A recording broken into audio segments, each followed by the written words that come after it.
वजीर दाखिला मोहम्मद महमूद अली ने कहा कि हिंदुस्तान में दो ही बड़े कायदीन हैं, एक गांधी जी और दूसरे चीफ मिनिस्टर के चंद्रशेखर राव। गांधी जी 1869 में पैदा हुए और मादर वतन को अंग्रेजों की गुलामी से आजाद करवाया, जबकि के चंद्रशेखर राव 1954 में पैदा हुए और तेलंगाना को आजाद करवाने में कामयाबी हासिल की। वो हल्के असेंबली कोडंगल में अक़लियतों के एक जबरदस्त इजलास से खिताब कर रहे थे। मोहम्मद महमूद अली ने कहा कि बीआरएस हुकूमत के 9 साल दौरे इख्तिदार में रियासत तेलंगाना की तमाम महाजों पर बेमिसाल तरक्की हुई है। उन्होंने कहा कि तमाम तबकात के साथ इंसाफ को मलहूज रखा गया है, सबको तरक्की के मौके फराहम किए जा रहे हैं। मोहम्मद महमूद अली ने पुरजोर अंदाज में कहा कि कांग्रेस ने मुसलमानों को गुर्बत, मुफलिसी और बर्बादी के सिवा कुछ नहीं दिया है। उन्होंने कहा कि कांग्रेस का दौरे हुकूमत फिरका वाराना फसादात और कर्फ्यू से अबारत रहा है। आज भी कांग्रेस में चीफ मिनिस्टर की कुर्सी के लिए कई दावेदार हैं। कुर्सी के लिए फसादात कांग्रेस का कल्चर रहा है। दूसरी तरफ के चंद्रशेखर राव की हुकूमत में गंगा जमनी तहजीब को फरोग हासिल हो रहा है, अमन व अमान की बेहतरीन सूरत हाल है। बीआरएस का दौरे हुकूमत फसादात और कर्फ्यू से पाक है। उन्होंने कहा कि कांग्रेस पार्टी ने अपने 50 साल दौरे हुकूमत में मुसलमानों को सिवाय पसमानदगी के कुछ नहीं दिया। आज कांग्रेस कायदीन एक मौका देने की बात कर रहे हैं, जबकि अवाम बिलखुसूस अक़लियतों को ये बात सोचनी चाहिए कि जब हमारे पास बेहतरीन हुकूमत है, तरक्की के शानदार मौके हैं, तो हम क्यों कर कांग्रेस को मौका दें। मोहम्मद महमूद अली ने कहा कि कांग्रेस झूठी धोखेबाज जमात है। कांग्रेस को सिर्फ इख्तिदार की हवस है। अवाम की फलाह बहबूद और रियासत की तरक्की से कांग्रेस को कोई दिलचस्पी नहीं है। मोहम्मद महमूद अली ने कहा कि रियासत में कांग्रेस की बाग दौड़ आरएसएस के एजेंट के हाथ में है। उन्होंने कहा कि कोडंगल के अवाम रेवंत रेड्डी को मुनासिब सबक सिखाएंगे। उन्होंने अक़लियतों पर जोर दिया है कि वो कार के निशान को वोट दें और रेवंत रेड्डी की जमानत जब्त करवाएं। उन्होंने कहा कि कोडंगल से बीआरएस उम्मीदवार नरेंद्र रेड्डी की कामयाबी यकीनी है। वजीर मौसूफ ने कहा कि तेलंगाना की तश्कील के लिए केसीआर ने भूख हड़ताल की, अपनी जान की परवाह नहीं की। क़याम तेलंगाना के बाद तमाम तबकात की तरक्की के लिए इक़दामात का आगाज किया। मोहम्मद महमूद अली ने कहा कि साल 2014 में इंतखाबात में कामयाबी पर केसीआर ने मुस्लिम कायद को डिप्टी चीफ मिनिस्टर का ओहदा अता किया। मुस्लिम कायद को डिप्टी चीफ मिनिस्टर का ओहदा देते हुए मुसलमानों की इज्जत अफजाई की। इसी तरह साल 2018 इंतखाबात में कामयाबी पर मुस्लिम कायद को अहमियत की हामिल वजारत दाखिला का खलमदान सौंपा। उन्होंने कहा कि गुज़िश्ता 9 बरसों के दौरान तेलंगाना तमाम महाजों पर तेजी के साथ तरक्की कर रहा है। तरक्की और फलाह बहबूद के दरमियान बेहतरीन तवाजुन बरकरार रखा गया है। तरक्की के सफर को जारी व सारी रखने के लिए बीआरएस की कामयाबी जरूरी है। मोहम्मद महमूद अली ने बीआरएस के इंतखाबी मंशूर का हवाला देते हुए कहा कि तीसरी मरतबा हुकूमत की तश्कील के साथ ही आसरा स्कीम के तहत वज़ाइफ की रकम में इजाफा किया जाएगा। उन्होंने कहा कि मुसलमान मौका परस्त कांग्रेस के झांसे में न आए, बीआरएस को भारी अक्सरियत से कामयाब बनाए। उन्होंने कहा कि मुसलमान अपना एक एक वोट कार के निशान को दें और नरेंद्र रेड्डी को कामयाब बनाएं। इस मौके पर रियासती वजीर महिंदर रेड्डी, बीआरएस उम्मीदवार नरेंद्र रेड्डी और दीगर मौजूद थे।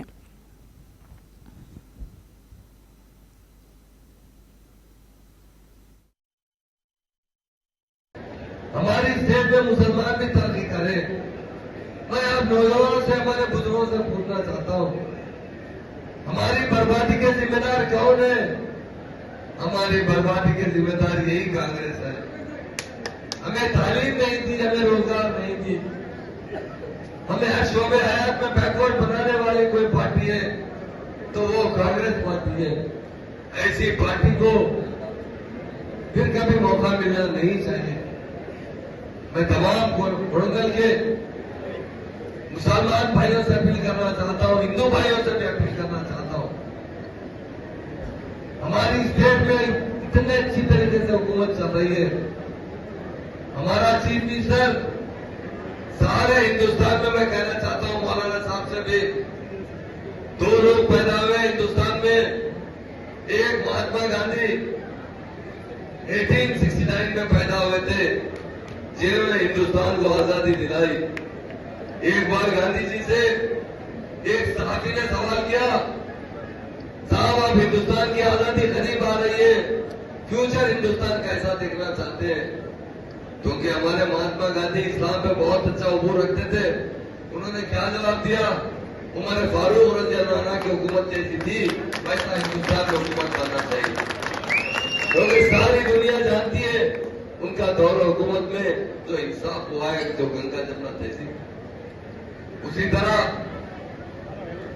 1954 में हमारे और एक महान लीडर केसीआर साहब ने पैदा हुए, जिन्हें लोग दूसरा गांधी कहा करते हैं।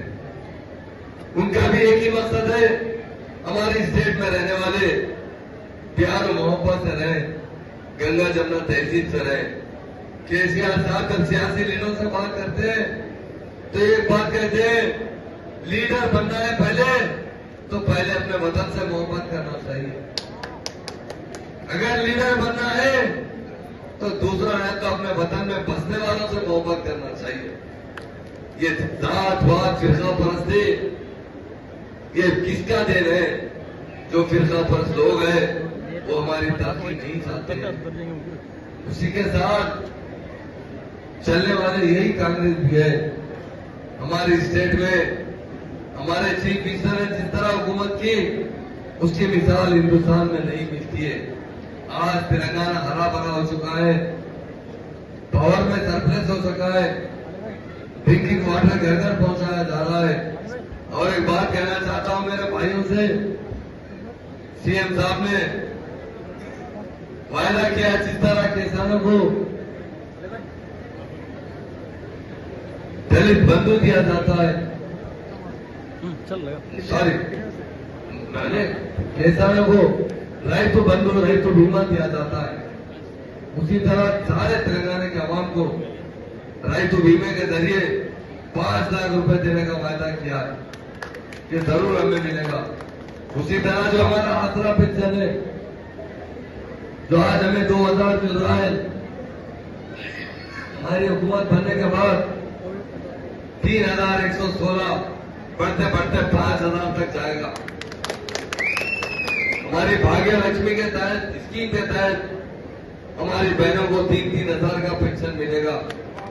ये जो 4000 का बजट कांग्रेस ने डिक्लेयर किया है, मैं वायदा करता हूं मेरे मुस्लिम भाइयों से, आने वाले साल हम 5000 करोड़ से ज्यादा खर्चा करके बताएंगे।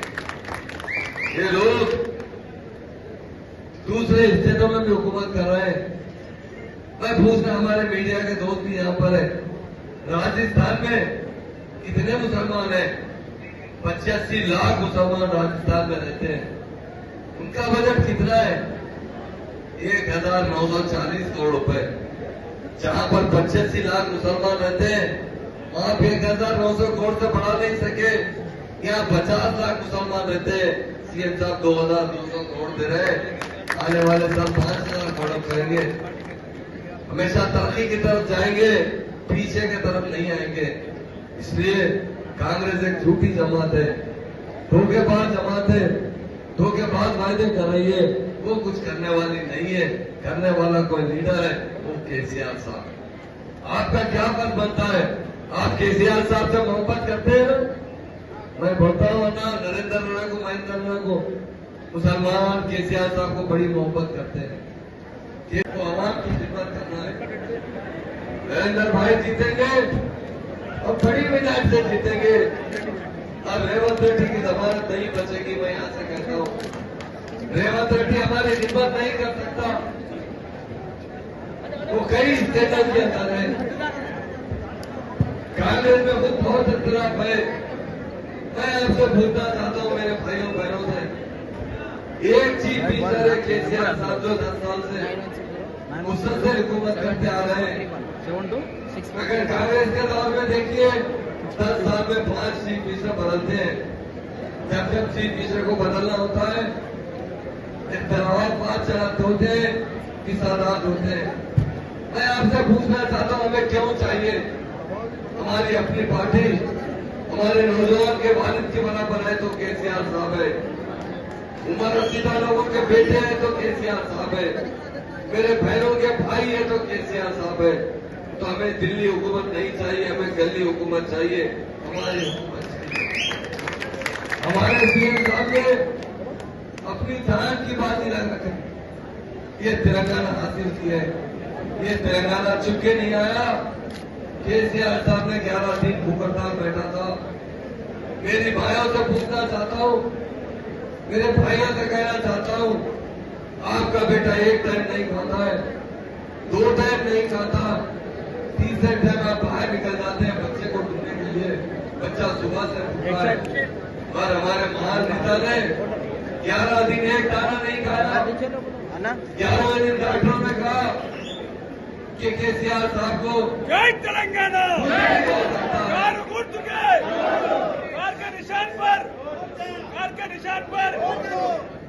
अगर ये व्रत नहीं तोड़ेंगे इन्हें ब्रेन हेमरेज हो सकता है, ये पैरालिसिस में जा सकते हैं, इनके किडनी फेल हो सकते हैं। जब जयशंकर साहब थे उस हमारे चीफ मिनिस्टर साहब की अहलिया बेटी केटी रामाराव तमाम लीडरों ने जाकर कहा केसीआर साहब से, साहब आप व्रत तोड़ दीजिए, आप जिंदा रहेंगे तो लड़ेंगे तेलंगाना के लिए। और हमारे महान नेता ने क्या कहा, तेलंगाना आवाम के लिए मेरी जान भी गई तो परवाह नहीं, मुझे मेरा तेलंगाना चाहिए। जब जाकर तेलंगाना का ऐलान हुआ, आज अभी हरा भरा तेलंगाना देख रहे हैं। ये सिर्फ बीआरएस की देन, हमारे चीफ मिनिस्टर साहब के विजन वो चीज है। इसलिए मैं मुस्लिम भाइयों से दो बात की बात बताना और चाहता हूं। हमारे बड़े बड़े बुजुर्ग लोग भी हैं, हम कभी भी जिंदगी में ये रेवंत रेड्डी, राहुल गांधी एक अफवाह उड़ा रहे हैं, बीआरएस पार्टी कभी भी हमसे मिल सकती है। हम मर जाएंगे और कभी बीजेपी से नहीं मिलेंगे। हम मर जाएंगे मगर कभी बीजेपी से नहीं मिलेंगे। अपने खुद बल पर अपने हुकूमत बनाएंगे और 100 सीट से ज्यादा हम जीतेंगे, हमें किसी की मदद की जरूरत नहीं। और एक बात सेंट्रल गवर्नमेंट की जानिब से कुछ मदरसों के लिए नोटिस इश्यू हुई थी, वो भी लोगों में अफवाह है। कभी कोई दीनी मदारिस को कोई डिस्टर्ब नहीं किया जाएगा, अच्छी तरीके से उन्हें चलाने का मौका दिया जाएगा। ये केसीआर साहब का वायदा है, मेरा वायदा है। मेरे भाइयों और बहनों से कहता हूं और हमारा नरेंद्र भाई से कहता हूं, मुसलमान मर जाएगा मिट जाएगा पर एहसान फरामोश नहीं रहेगा। जो हमारे साथ मदद करते हैं, जो हमारी तकलीफ दूर करते हैं, जो हमें इज्जत देते हैं, क्या हम उन्हें वोट नहीं देंगे? बिल्कुल देना चाहिए। कार के निशान को वोट देना चाहिए। कांग्रेस ने हाथ का निशान जरूर है उनका, मगर वो हमारे मुसलमानों को हमेशा हाथ ही देते रहे, कभी हमारी तरकीब में नहीं सुनते। अरे केसीआर साहब का निशान कार है, उनका मकसद है कि हर मुसलमान तरक्की हासिल करे और कार में बैठे। ये हाथ देने वाला हाथ नहीं है, इस तरह प्रतिमा वाले का हाथ मत उठाइए, हाथ तो हाथ देते आ रहा है। मुक्का बनाइए, ऐसा पंच लगाइए कांग्रेस को क्यों फिर भूल जाए और बार बार ये कोरंगल आकर लड़ने का रेवंत रेड्डी का काम हो चुका है। रेवंत रेड्डी काबिल भरोसा नहीं है। मेरे भाइयों से कहना चाहता हूं, शीशे के सब लंच की मीटिंग होती है ना, थोड़ा देर होने पर ये डिस्टर्ब हो जाता है, मगर मेरी बहनें बैठी है, मेरी बहनों से बताना चाहता हूं, हिंदुस्तान में कोई अगर लीडर है तो केसीआर साहब।